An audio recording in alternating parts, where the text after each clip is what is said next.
Hey guys, today we're going to learn about different types of jurisdiction. We're going to learn about original jurisdiction and appellate jurisdiction.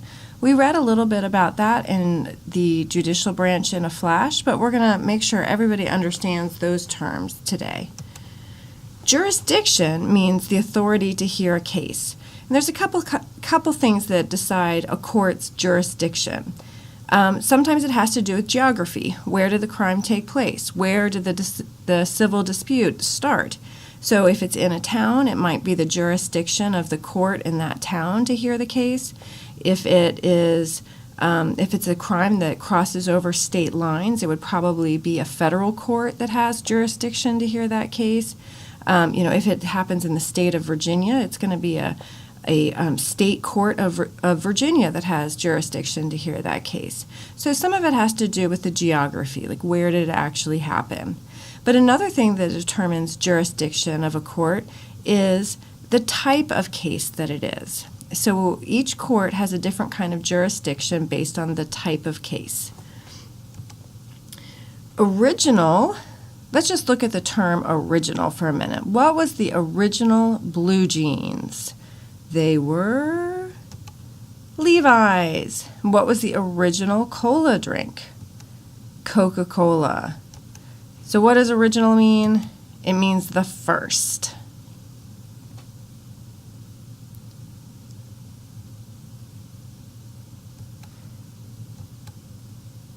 And what does jurisdiction mean? Remember, we just talked about that. That jurisdiction is the authority to hear a case.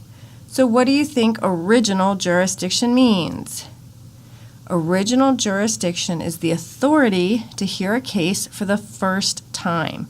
In judicial branch in a flash, they called this the trial court most of the time. That courts with original jurisdiction are called the trial courts, and they're the ones that hear the evidence, see the witnesses, see the documents that might be involved or the contracts involved to prove your side of the case. But they see all the evidence and they hear the case for the first time and they make a decision. It could be with a bench trial with just a judge, or it could be a jury trial with a jury of your peers. Appellate. Well, let's look at what appellate means. First of all, what is an appeal? Let's say that you're suspended for doing something you did not do, and your parents believe you. What would they do? Are they just going to sit around and say, okay, well, we believe you, and that's just what the vice principal, Mr. Hudson, said?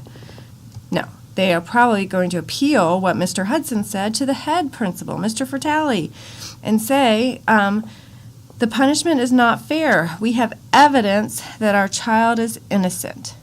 So that would be an appeal. So what do you think an appellate jurisdiction means? Appellate jurisdiction is the authority to hear a case from a lower court. A court with appellate jurisdiction decides whether the convicted deserves a new trial. People can appeal if new evidence is discovered that proves their innocence or if something unfair occurred during their trial. When we read about appellate jurisdiction in judicial branch in a flash, we emphasized that you can't really just appeal because you don't like it. So in our example, if you got in trouble and Mr. Hudson suspended you, and of course, you'd be upset about that and you wouldn't like it. But you can't just get out of the punishment because you didn't like it. But if there's new evidence that comes up that kind of can prove you didn't do it, or if something unfair happened during the process of deciding your punishment, then you could appeal to a higher court, or in the example, Mr. Fertali. But again, it's not just because you don't like it. You have to have new evidence or be able to prove that something unfair happened. Thanks so much for listening.